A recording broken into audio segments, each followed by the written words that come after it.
Olá, pessoal.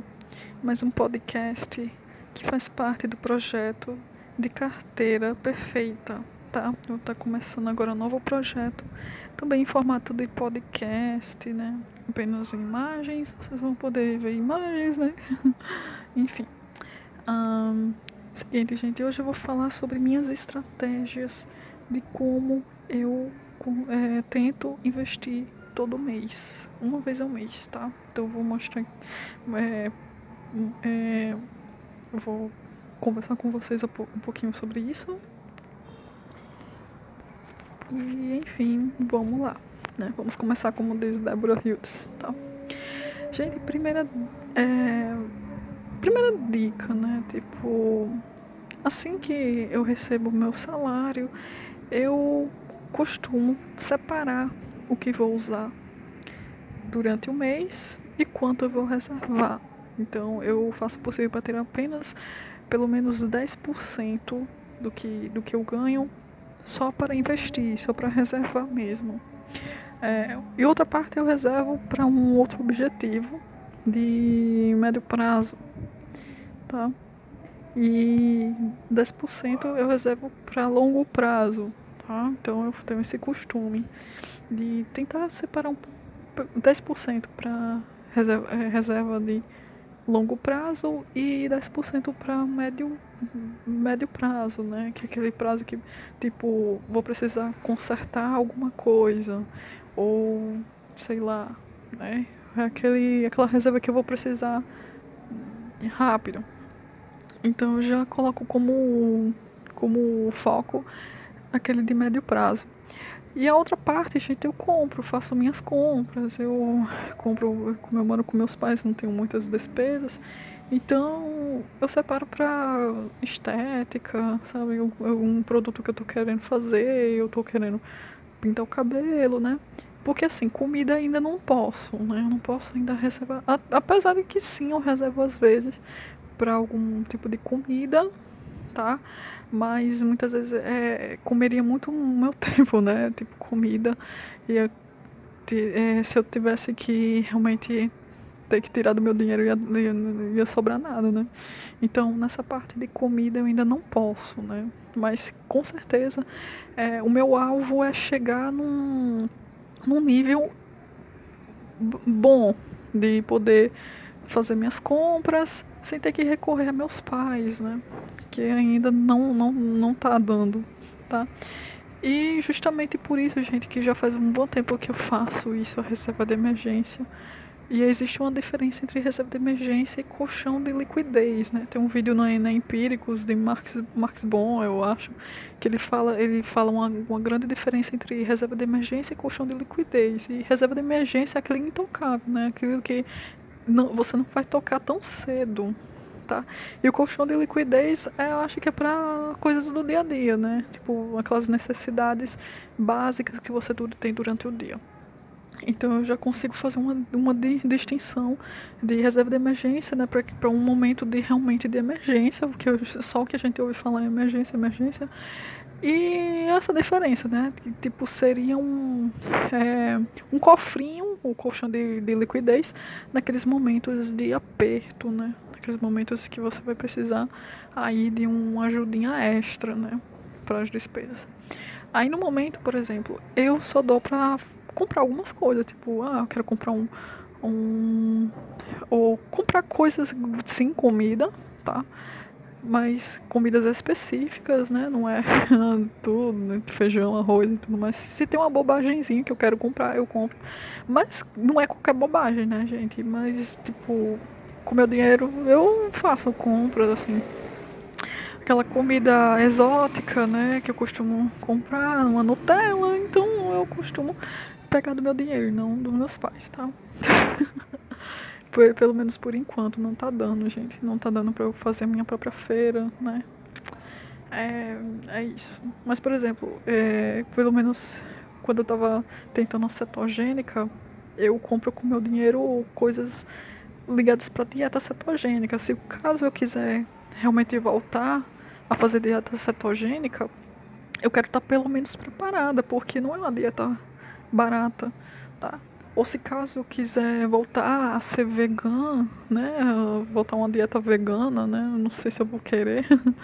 Mas é uma dieta cara, né? Se você quiser substituir proteína animal pela vegetal. Então, se caso eu querer chegar num patamar de uma dieta restrita, aí tá de boa, né? Mas vamos logo, né? Vamos logo pra frente, né? Vamos adiante. Aí chegando nisso, gente, eu uso meu simulador. Eu quero fazer novamente outro vídeo mostrando como é que eu faço a minha simulação do orçamento do mês. Eu realmente coloquei dessa maneira. Eu já fiz um vídeo aqui no canal.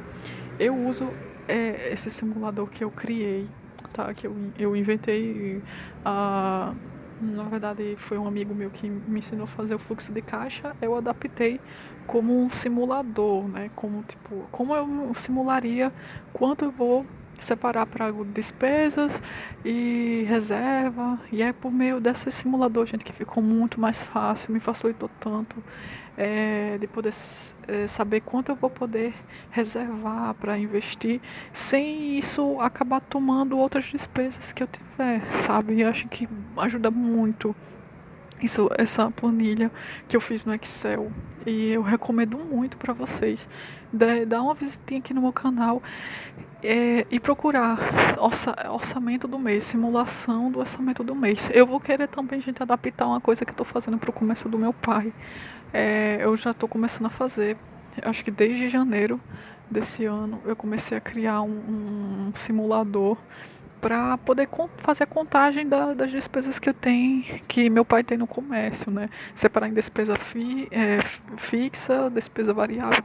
Isso facilita bastante. Eu já tenho em tempo real quanto de despesa meu pai tem no comércio dele. Eu acho que eu quero muito fazer um vídeo. Vai levar muito tempo para eu poder elaborar, eu acho.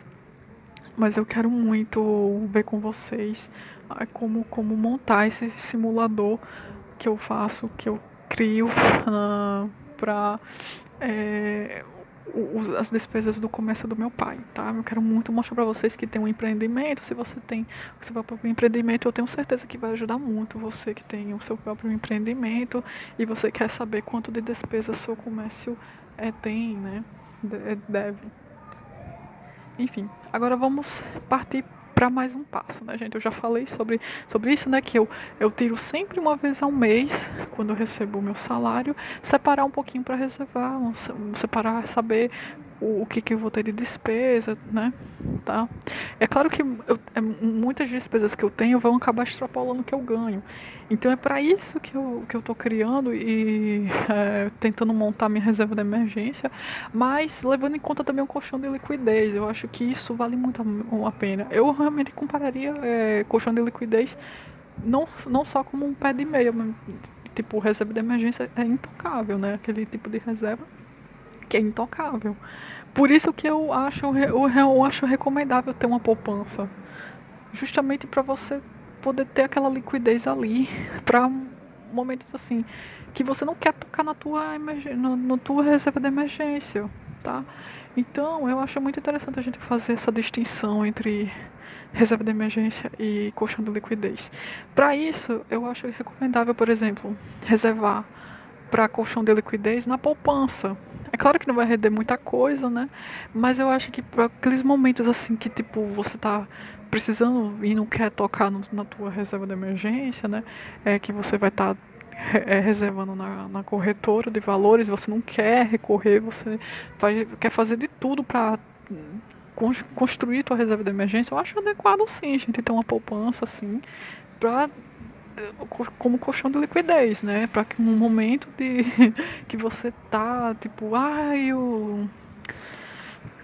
tipo, momentos assim, tipo, mas não são tão urgentes assim a ponto de você ter que recorrer.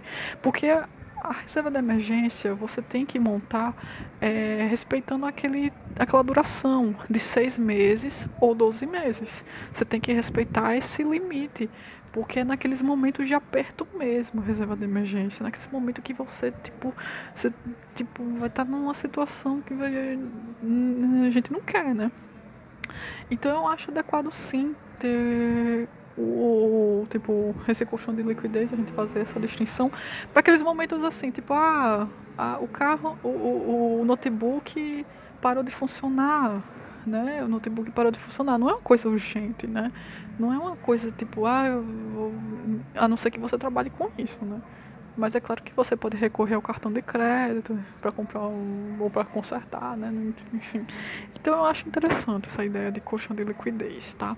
Eu vou ler mais um pouquinho mais sobre isso, né? Porque foi o que eu vagamente vi em um dos vídeos, dos últimos vídeos que eu vi no Empíricos, tá? Pronto. Aí feito isso, tirar um dia para analisar tudo que você vai separar. Feito isso, você vai preparar o dia, né? O dia X para ir fazer o depósito, né? Eu sei que isso é uma estratégia minha que eu já uso já faz um bom tempo, que é você ter uma segurança, né, gente? Você tem que sair com segurança. Você já separa aquilo que você vai reservar, você vai investir no mesmo dia ou alguns dias antes de você ir pagar, tá? No meu caso agora, como está muito incerto, muitas vezes eu acho incerto, o que eu faço? Eu faço o possível para não enfrentar fila, né? Eu faço o possível para não ter que enfrentar as temidas filas de banco, né? Que eu não quero mais pegar fila. Então o que eu faço? Eu separo no mesmo dia. Porque muitas vezes é incerto, pode ser incerto, mas eu tento fazer uma previsão. No início do mês, a partir do dia 10 é comum não ter muitas filas. É praticamente quase tipo um ritual agora. Eu já saber que nesses dias, né, no início do mês, pelo menos, raramente vai ter pessoas na fila e até mesmo no final do mês, gente. Mas por incrível que pareça, pode acontecer que, tipo, se um mês, por exemplo, nesse último mês de fevereiro, teve muita fila no final do mês. Eu achei estranho, né? Tipo, meses com muitos feriados é, é, é muito raramente acontece isso, né? Principalmente em meses que tem muitos feriados, né? É muito comum, mas é raro acontecer das filas dos bancos estarem lotadas, tá? Mas, por exemplo, meses que não tem muitos feriados, quase não tem ninguém no final do mês, sabe? Então é bom você escolher ir, tá?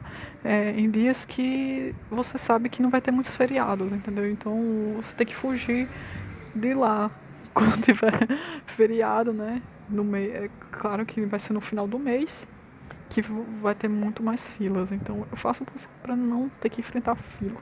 E claro, você vai querer ficar mais tempo ali discutindo com a atendente, né? Como eu vou resolver isso, aquilo, né? Quantas vezes eu já tive eu tive que bater um pouco de boca com a atendente, bater boca, né?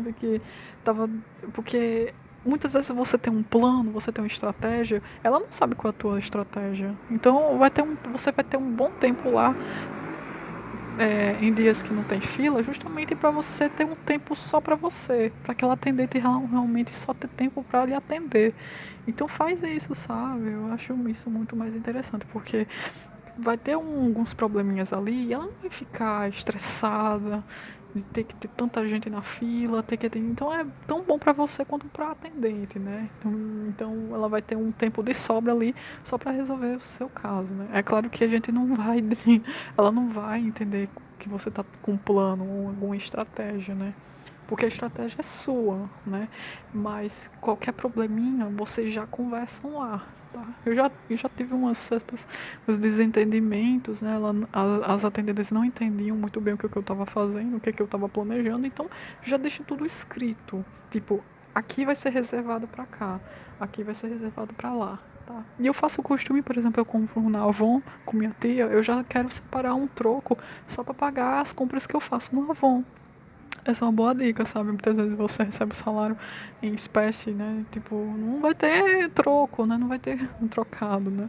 Então, eu costumo fazer isso. Que eu aproveito que vou investir e eu já quero separar um pouquinho como troco, né? Tipo, a atendente já saber que eu vou querer aquele troco justamente para pagar a Avon, né? Então, eu acho que vale muito a pena, tá? A gente, é isso, minha estratégia. Não sei se vocês conseguiram entender, tá? Mas com certeza eu vou vir com mais vídeos falando sobre isso. E acompanhe esse projeto que eu tô começando, né? Que é o de carteira perfeita, né? Inclusive, eu acho muito importante a gente fazer assim, essa distinção de reserva de emergência, de colchão de liquidez segundo o Max Bon, né? Eu acho que foi um dos últimos vídeos que ele postou me explicando a diferença, né? Eu vou ler um pouquinho mais sobre isso, porque isso é muito recente, mas acho que vale muito a pena, tá bom? Isso, gente, beijão e tchau.